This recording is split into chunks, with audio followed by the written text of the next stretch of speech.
Assalamualaikum. I am Saira Tul, student of Human Nutrition and Dietetics from the University of Punjab, Lahore. और इस video को discuss करने से पहले मैं पहले ही बता दूं कि ये वीडियो थोड़ी सी हार्श होगी। हम कुछ रियलिटीज़ डिस्कस करेंगे इसमें, और मैं आपको थोड़ा सा रियलिटी चेक दूंगी कि व्हाट हैपन्स या व्हाट एग्जैक्टली इट इज़, या ये चीज़ क्या है। तो इस वीडियो में हम डिस्कस करेंगे the dark reality of MBBS इन पाकिस्तान, और यू शुड रिपीट MDCAT और नॉट।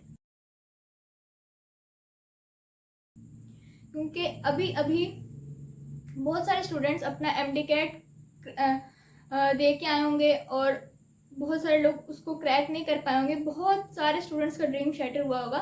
तो इसमें आपको ये सोचने की बिल्कुल भी ज़रूरत नहीं है कि यू आर नॉट केपेबल, या आप नहीं कर सकते थे, या बहुत सारे और बच्चे भी तो थे उन्होंने तो कर लिया। ऐसा बिल्कुल बिल्कुल बिल्कुल भी नहीं है। इट्स नॉट कि आप केपेबल हैं, it's that the competition is so high. Competition होना अच्छी बात है, लेकिन इतना कंपटीशन कि अगर 2 लाख एप्लीकेंट्स अप्लाई कर रहे हैं तो आपके पास 3000 सीट्स नहीं होनी चाहिए। अब ऑलमोस्ट अगर 2 लाख एप्लीकेंट्स अप्लाई करते हो 3000 सीट्स आती हैं, तो उसमें कितने बच्चे सिक्योर कर पाएंगे एडमिशन? मतलब 50% भी नहीं है। 50% भी सक्सेस रेट मैं बहुत ज़्यादा कह रही हूँ, क्योंकि इसमें सक्सेस रेट सिर्फ 1.5% है। यानी कि अगर 100 स्टूडेंट्स है तो सिर्फ उसमें से 1.5 यानी कि एक आधा बच्चा ही सीट सिक्योर अपनी कर पाता है, और उसमें भी 3000 में से भी कोई 300 BDS की सीट्स निकल जाती हैं और कुछ 2700 सीट्स फॉर MBBS रह जाती हैं। तो कंपटीशन बहुत ज़्यादा है, और MDCAT या MBBS में जाना बिल्कुल भी ईजी नहीं होता। जब आप स्टार्ट करते हो आपको FSC प्री मेडिकल रखनी पड़ती है। FSC प्री मेडिकल भी बहुत ज़्यादा मुश्किल है। जब आप उसमें अच्छा मार्क्स सिक्योर कर लेते हो, उसको पास कर लेते हो, तो फिर आप MDCAT की तरफ जाते हो। और MDCAT को भी आपको देने के लिए बहुत ज़्यादा एफर्ट लगते हैं, गट्स लगते हैं, हार्डवर्क लगता है कि अगर, क्योंकि जो भी MDCAT देते हैं वो हाई अचीवर्स ही होते हैं, हाई स्कोरर्स ही होते हैं, कि वो अच्छा ही स्कोर करके आए होते हैं अपने मैट्रिक में, अपनी फर्स्ट ईयर में। और जब वो MDCAT प्रिपेयर करते हैं तो सेकेंड ईयर के बाद जब सारी बोर्ड की क्लासेस ख़त्म होती हैं, तो जहाँ पे बाकी बच्चे इंजॉय कर रहे होते हैं, MDCAT एस्पिरेंट्स को फ़ौरन ही अपनी MDCAT की जर्नी में लग जाना होता है। और वो 3 मंथ्स उनको MDCAT प्रिपेयर करना होता है, जो कि इतना टफ एग्ज़ाम है, इतना ज़्यादा उसमें कंपटीशन है। जब आप MDCAT में भी तैयारी कर रहे होते हो तो you know that the success rate is only 1.5%। फिर भी आप एक ऐसी चीज़ में अपना टाइम, अपना मनी, अपना सब कुछ इन्वेस्ट कर रहे होते हो, तो आपको ये भी पता होता है कि आगे चल के डॉक्टर की लाइफ भी कितनी मुश्किल है। तो इन सब रियलिटीज़ को माइंड में रखते हुए भी आप वो जर्नी कर रहे होते हो। और जब आप उस MDCAT की तैयारी कर रहे होते हो तो इतना प्रेशर होता है MDCAT एस्पिरेंट पे, मतलब घर वालों का, सोसाइटी का, हर चीज़ का, रिलेटिव्स का, हर कोई आपसे पूछ रहा होता है कि व्हाट्स द प्रोग्रेस, क्या हो रहा है, किस तरह हो रहा है, you are preparing for MDCAT। इस तरह की बहुत सारी चीज़ें होती हैं। और उसके बाद आपको इतना प्रेशर होता है कि इतने ज़्यादा बच्चे हैं, इतना ज़्यादा टफ कंपटीशन है, मेरे पेरेंट्स मेरी कोचिंग पे इतना स्पेंड कर रहे हैं। मतलब MDCAT की इट्सल्फ एंट्रेंस की फ़ीस ही उन्होंने इतनी ज़्यादा कर दी है कि बस उन्होंने बिजनेस ही बना लिया है कि MDCAT तो बच्चे देंगे नहीं, तो बस एंट्रेंस की फ़ीस इतनी ज़्यादा रख दो कि बस वो तो हमें पैसे आ जाए ना। और उसके बाद जब आप तैयारी कर रहे होते हो तो आपके बहुत सारे फेवरेट मेडिकल कॉलेजेस, स्कूल्स होते हैं। जिस तरह अगर हम पंजाब की बात करें तो chemo king Edward medical college, AIMC अल्लामा इकबाल मेडिकल कॉलेज, उसके अलावा FGMU Fatima Jinnah medical university, and Nishtar medical university Multan. उसके अगर आप सिंध की बात करो तो वहाँ पे डोम मेडिकल कॉलेज है, सिंध मेडिकल कॉलेज है। अगर KPK की बात करो तो KPK मेडिकल कॉलेज है।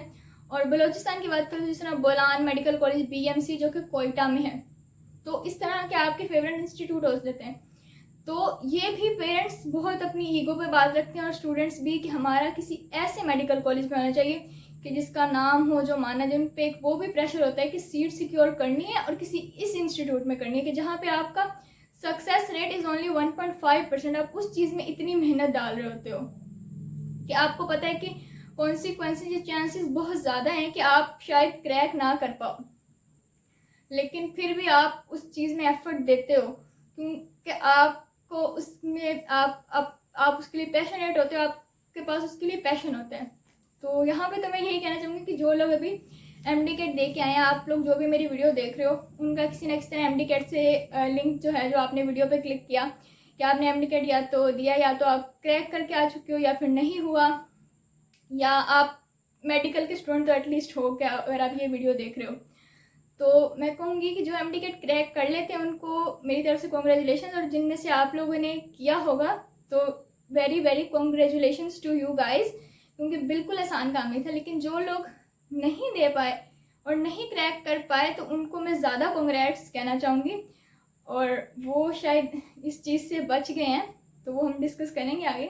अभी मैंने जिन इंस्टीट्यूट्स की बात की ये सारे ही गवर्नमेंट मेडिकल इंस्टीट्यूट थे हर प्रोविंस के, तो सबकी कोशिश होती है कि आप वहाँ पे चले जाएं, और क्योंकि डिफरेंस बहुत ज़्यादा है, यानी कि फीसिस का डिफरेंस बहुत ज़्यादा है कि लाइक अगर आप किंग एडवर्ड में पढ़ो तो मैं आपको एक रफ एस्टिमेट दूंगी, इससे फीस ज़्यादा भी हो सकती है कम भी हो सकती है, मतलब मुझे क्लियर आइडिया नहीं है कि मतलब किंग एडवर्ड में ऑलमोस्ट आपका 80 to 1 लाख पर ईयर है। अगर AIMC की बात को लामा इकबाल मेडिकल कॉलेज तो वहाँ पे 70 to 90 लाख है, फातिमा जिन्ना में 75 to 95 है, निश्तर में 70 to 90, मतलब अप्रोक्सीमेट ये रफ एस्टिमेट है, मतलब ओरिजिनल बिल्कुल एग्जैक्ट मुझे नहीं पता।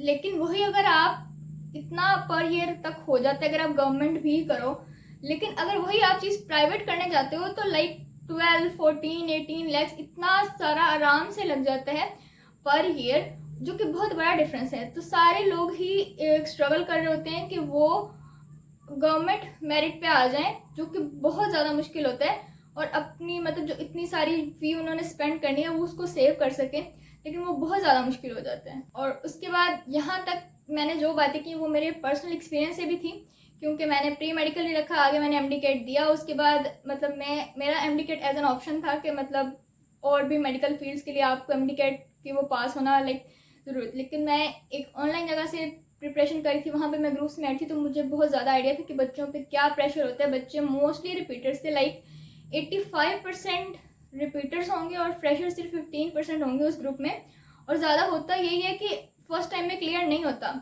तो उन बच्चों पे इतना प्रेशर था, और बिलीव मी और नॉट 1 ईयर 2 ईयर 3 साल के रिपीटर्स भी थे, और वो इसी रेस में लगे हुए थे कि बस किसी ना किसी तरह गवर्नमेंट सीट मिल जाए। और वो जो रिपीटर्स थे उनका तो फिर ये भी नहीं था कि किंग एडवर्ड ही हो, वो कह रहे थे बस कहीं भी सीट मिल जाए लेकिन सीट सिक्योर हो जाए। लेकिन ऑब्वियसली अब मैं MBBS स्टूडेंट नहीं हूँ, मैं ह्यूमन न्यूट्रिशन एंड डायटेटिक्स कर रही हूँ, तो आगे मैं जो भी बातें आपको बताऊँगी MBBS के रिलेटेड तो वो मेरी रिसर्च होगी, या जो मैंने रिसर्च की है, जो अभी तक मैंने एनालाइज किया इस पूरे सिस्टम को और सारी चीज़ों को, तो वो मैं आपको बताती हूँ कि अपनी रिसर्च के अकॉर्डिंग कि जब आप इतनी मेहनत करके एक बच्चा MDCAT क्रैक करके मेडिकल स्कूल या कॉलेज या यूनिवर्सिटी में एंटर हो जाता है, तो आपको इतनी मेहनत आप शायद MDCAT के लिए नहीं करते। मतलब मैंने सुना है रिव्यूज़ अबाउट MBBS स्टूडेंट्स के, जितनी आप सारी मेहनत उस पूरे MDCAT या उससे पहले एरा में MBBS करने के लिए नहीं करके आए होते, कि जितनी आपको अपने first blocks of MBBS clear करने के लिए करनी पड़ती है, कि आप उस पाकिस्तान की क्रीम से फाइट कर रहे हो जो इतने पूरे कंट्री से उस मेडिकल स्कूल में एडमिशन लेके आए, तो वो सारे ही कितने कंपेटिटिव होंगे। जस्ट इमेजिन जब आपके वो फर्स्ट ब्लॉक्स होंगे तो आपको उन सब से कम्पीट करना है, और वो इतना ज़्यादा मुश्किल हो जाता है। और फिर पाकिस्तान की क्रीम के साथ आगे सलूक क्या होता है हम वो भी डिस्कस करेंगे। और फिर वहाँ पे MBBS के आपके पास कोई ऑप्शन नहीं रहता, मतलब study is not an option कि आज कर ली कल नहीं करेंगे, कल कर लिए बाद, आपके लिए वहाँ पे ऑप्शन नहीं रहता, आपको स्टूडियस होना पड़ता है, क्योंकि अगर आप कुछ स्किप करोगे आप फेल हो जाओगे, वो जो इतना फिर आप अपनी डिग्री नहीं ले पाओगे, जो इतना सारा आपने पहले या आपके पेरेंट्स आप पे इन्वेस्ट करें वो सब बेकार जाएगा। तो इतना ज़्यादा प्रेशर होता है उन पर। और फिर जो 5th ईयर ऑफ मतलब MBBS का होता है, 5 इयर्स का होता है ना, तो मैं एक वीडियो देख रही थी अभी एक डॉक्टर की, तो उन्होंने बताया कि वो 5th year was very difficult, और उसमें आपको सर्जरी का और ये वो बताते हैं वो बहुत मुश्किल होता है। वो इतनी मुश्किल करने के बाद जब आप डॉक्टर बन जाते हो तो भी आपको MBBS डॉक्टर को कुछ समझा भी नहीं जाता कि MBBS बस मतलब उस तक करने में आपको कितनी मेहनत लगी। उस बच्चे से पूछे ना कि जिसने रात दिन जाग के वो ब्लॉक्स क्लियर किया, अपने MDCAT क्लियर किया, फिर आगे यूनिवर्सिटीज़ के एग्ज़ाम क्लियर किए, वो सर्जरी और वो सारा कुछ समझा, और फिर हम लोग बड़ी आसानी से कह देंगे MBBS बस ये तो कुछ है ही नहीं, ये तो डॉक्टर ही नहीं है, बस आगे कोई स्पेशलाइज्ड हो, कोई और फील्ड हो। तो उसके बाद जब स्पेशलाइजेशन की बारी आती है तो वो एक हाउस जॉब, तो आपने 5 ईयर के बाद 1 ईयर की वो 6 ईयर्स तो आपके कहीं नहीं गए ना, ये तो आपके इन्वेस्टेड हैं कि आपने वो 1 साल की हाउस जॉब भी करनी है। उसके बाद भी जब आप 5 इयर्स भी अपने मेडिकल स्कूल में होते हो तो आपको अपने मेडिकल स्कूल भी जाना होता है और साथ ही साथ आपकी हॉस्पिटल में आपको जाना होता है। तो वो रोज़ का हॉस्पिटल का चक्कर और वो जो हॉस्पिटल का इन्वायरमेंट होता है, मतलब हम में से कोई भी हॉस्पिटल जाना पसंद नहीं करता, क्योंकि वहाँ पे इतना डिप्रेसिंग माहौल होता है कि हर तरफ से लोग डिप्रेस्ड हैं, किसी को क्या हो गया, किसी को क्या हुआ है। तो अल्लाह ना करे हमें से किसी को भी जाना पड़े, कभी भी हॉस्पिटल की ज़रूरत पेश है, लेकिन वहाँ पे आपको रोज़ रोज़ जाना होता है। और फिर जब आपकी हाउस जॉब होती है तो वो होता तो है कि आपकी हाउस जॉब पेड होती है, कि आपको वो पे करते हैं या करना भी चाहिए, लेकिन मोस्ट ऑफ द केसेस में होता है कि आपको पे नहीं करे। तो आपको हाउस जॉब भी, जो आपने सारा वो, मैंने वो जो वीडियो ही देखी थी उनमें भी वो डॉक्टर बोल रही थी कि आपसे वो सीनियर डॉक्टर्स जो काम नहीं कर रहे होते या कोई भी, वो आपसे एज ए इंटर्न करवा रहे होते हैं, और इतना ज़्यादा काम करवाने के बाद आपको वो पे नहीं कर रहे। मतलब आपसे इतना ज़्यादा काम लिया जाता है कि 36 आवर्स की आपकी शिफ्ट होती है। जस्ट इमेजिन कि 36 आवर एक बंदा कंटिन्यूसली बस काम करता जा रहा है, करता जा रहा है, करता जा रहा है। उसके बाद जो उनकी रोटेशन होती है, उन्होंने बताया कि एमरजेंसी में भी ड्यूटीज़ लगती है। एमरजेंसी में शी सेड कि मैंने काउंट किया कि इन आ ब्लिंक ऑफ आई 10 पेशेंट्स आ रहे थे। मतलब अगर एक बार वो आँख झपक रही थी तो 10 नए पेशेंट आ रहे थे। एमरजेंसी में ये सीन होता है, और एमरजेंसी में आप रुक नहीं सकते, आपको इतना कंटिन्यूस काम, मतलब आप स्टार्ट कहाँ से हुए हो, एफएससी प्री मेडिकल से, MD CAT, MBBS, house job, फिर जब आप एक हॉस्पिटल में आ गए हो तो इतना ज़्यादा आपसे वर्क लिया जा रहा है, 36 आवर्स, और आपकी हाउस जॉब भी पेड ना हो। और अगर आपकी पे हो भी तो वो इतनी ज़्यादा ना हो कि आप उससे एक ठीक लाइफ गुजार सके। Like she was giving estimate around 70 to 90K भी उन्होंने बोला कि जब आप FCPS कर लेते हो 70K तक अगर किसी को मिल भी रही है, तो इसने में आजकल के दौर में क्या होता है। और उसके बाद अगर आप MBBS करो, FCPS is like fellow of college of physicians and surgeons. ये FCPS एक हायर डिग्री होती है फ्रॉम आफ्टर MBBS। तो आपको बोलते हैं कि मतलब मैं जब ये रिसर्च चीज़ें देख रही थी तो शी वाज सेइंग कि मतलब डॉक्टर्स, उनके जो सीनियर जो इस फील्ड में आगे होते हैं, वो कहते हैं कि 4 साल लग जाते हैं इसको करने में, और फिर भी जब आप FCPS करके आप रुल जाते तो वो दे वर एडवाइजिंग कि आप मत ही करो, कि आप रुल जाते और फिर भी आपकी पे 70 to 90K के दरमियान ही होती है, बहुत ज़्यादा वो अर्न नहीं कर लेते। उसके बाद जब आजकल भी हमने जो केस सुना इंडिया में, जो डॉक्टर का केस हुआ है, वो उससे कौन नहीं आगा, तो सेफ्टी का प्रॉब्लम बहुत मेजर होता है। सबसे ज़्यादा ये गर्ल्स को होता है कि शी वाज आल्सो सेइंग कि सेफ्टी का, ये हम सेफ फील नहीं करते, किसी इतना बुरा माहौल होता है स्पेशली गवर्नमेंट सेक्टर में, गवर्नमेंट हॉस्पिटल्स में, कि कुछ भी हो गया या पेरेंट्स, किसी भी बच्चा है अगर, उसके पेरेंट्स इतने अग्रेसिव हो जाएंगे। अगर कोई भी पेशेंट है उसके साथ जो भी उसके रिलेटिव्स आए हैं वो इतने अग्रेसिव हो जाते हैं, उनको नहीं पता कि डॉक्टर से कैसे बात करनी है या डॉक्टर क्या ही कर सकते हैं। ये एक हद तक ही डॉक्टर्स भी कोशिश कर सकते हैं, लेकिन आपको भी अपनी लिमिट में रहना चाहिए। लेकिन मतलब प्रॉपर वो फिजिकल हो जाते हैं, और डॉक्टर्स बिल्कुल, इवन मेल डॉक्टर्स भी सेफ्टी फील नहीं करते।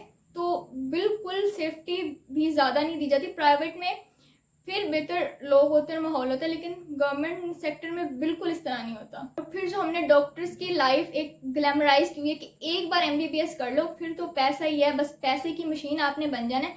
तो no doubt it is a noble profession, आप ह्यूमैनिटी को सर्व करते हैं, लेकिन एक डॉक्टर जो इतनी सारी एफर्ट्स और पूरी ज़िंदगी एक फील्ड को दे देते हैं, आप उसकी हड्डियाँ नहीं छोड़ लेते। जब उतना वो एक बच्चा MBBS ही पढ़ के आता है ना, तो लोग आजकल MBBS करने से पहले, खुद डॉक्टर बनने से पहले खुद पेशेंट बन जाते हैं।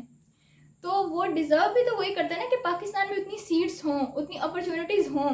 डॉक्टर्स अनएम्प्लॉयड ना, इतने डॉक्टर्स हैं जो अनएम्प्लॉयड हैं आफ्टर MBBS। क्यों?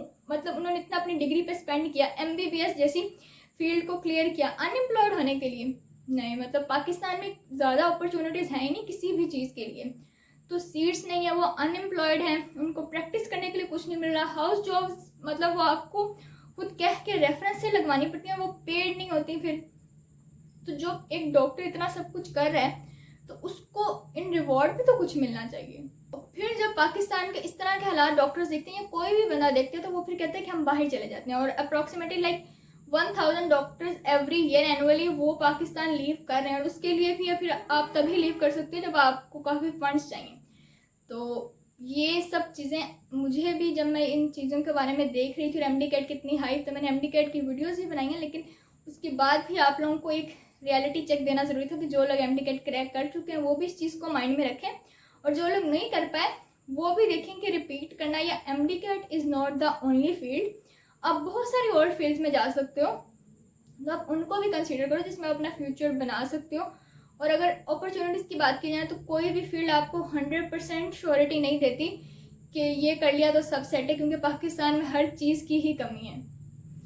तो मैं ये नहीं कह रही कि आपको MBBS नहीं करना चाहिए, आपको ज़रूर करना चाहिए, आपका पैशन है तो आप उसको फॉलो करो, लेकिन आपको ये सारी चीज़ें भी माइंड में रखनी चाहिए। और अगर किसी के जिस तरह पेरेंट्स मम्मा पापा दोनों डॉक्टर हैं, उनको कोई फाइनेंशियल मसला नहीं, वो आपको प्राइवेट भी करवा सकते हैं या वो आप पे डिपेंड नहीं कर रहे, तो फिर तो कोई मसला नहीं है कि आपको अगर बाद में जॉब या ये वो ना भी। लेकिन अगर जिनके इस तरह पेरेंट्स हों वो फिर जॉब लगवा भी देते हैं, ऑब्वियसली वो इस फील्ड में होते हैं मेडिसिन में, तो वो करवा देते हैं। लेकिन अगर you are the only one, या आपने सपोर्ट करना है अपनी फैमिली को, उससे पहले MBBS में इतना खर्चा और उसके बाद आपको जॉब ना मिले, तो that is not a good idea. आप ट्राई करो, अगर एक बार नहीं हो रहा तो आई वुड नॉट से कि आप रिपीट करते जाओ। बाकी आप लोगों की अपनी मर्ज़ी है, और ये वीडियो थोड़ी स्ट्रेसफुल हो गई तो आई एम सॉरी। बाकी that was it for today's video, और इसमें मैं नहीं कहूँगी कि टारगेट 1000 है या जितना भी है सब्सक्राइब करेंगे, वो बस ये वीडियो थी आप लोगों को थोड़ा सा मोटिवेट करने के लिए, क्योंकि आई नो मैंने MD कैट उस तरह से नहीं दिया या फिर उस जज्बे से या उस तरह से कह सकते हैं कि मतलब मुझे बहुत प्रेशर हो, मैंने बिल्कुल प्रेशर फ्री होकर MD कैट दिया है कि दे देते हैं।